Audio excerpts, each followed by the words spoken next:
வணக்கம் திரு ராஜசேகர். முதலமைச்சரோட அறிவிப்பை பார்த்திருப்பீங்க. விரைவில் ஒரு அவசர சட்டம் வருகிறது, ஓரிரு தினங்களில் ஜல்லிக்கட்டு நடக்கும் என்று சொல்லியிருக்கிறார். இந்த ஒரு அறிவிப்பை நீங்க எப்படி பாக்குறீங்க திரு ராஜசேகர்? ரொம்ப சந்தோஷமாகவும் மகிழ்ச்சியான செய்தியா இருக்கு. இதைத்தான் நாங்க ரொம்ப நாளா எதிர்பார்த்தோம். இன்னைக்கு காலம் கடந்து வந்தா கூட இந்த செய்தி ஒரு மற்றற்ற மகிழ்ச்சியா இருக்கு.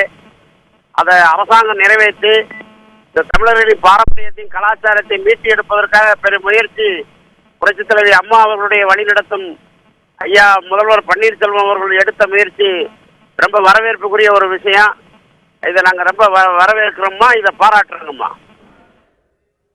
ரைட். தற்போது முதலமைச்சர் பேசும்போது இது ஓரிரு தினங்கள்ல நடைபெற்று விடும், அதனால உள்துறை அமைச்சகத்துக்கு போயிருக்கு, வந்தோடனே இந்த அவசர சட்டம் வந்துவிடும், ஓரிரு தினங்கள்ல ஜல்லிக்கட்டு நடந்துவிடும் சொல்லியிருக்காரு. இந்த ஒரு அறிவிப்பை ஏற்று பொதுமக்களும் மாணவர்களும் தங்களுடைய போராட்டத்தை கைவிட வேண்டும்னு கேட்டிருக்காரு. அதற்கான சாத்தியக்கூறுகள் இருக்கிறதா? அது பற்றி உங்களுடைய பார்வை என்ன? போராட்டம் தற்போது கைவிடப்படணும்னு நினைக்கிறீங்களா, இல்ல இந்த அவசர சட்டம் வரும் வரை மாணவர்கள் காத்திருக்க வேண்டும் நினைக்கிறீங்களா? உங்களுடைய பார்வை.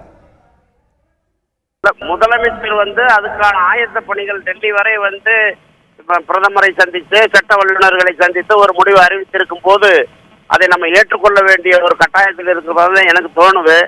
இருந்தாலும் இது அங்கங்கே அவங்கவுங்க தன்னெழுச்சியா ஒரு போராட்ட களத்தில் இருக்கிறவங்க கிட்ட இது எப்படி யாரு சொல்றாங்கன்னு தெரியாது. அதனால முதலமைச்சருடைய கோரிக்கையை அவங்க ஏற்றுக்குருவாங்க நான் நம்புறேங்கம்மா.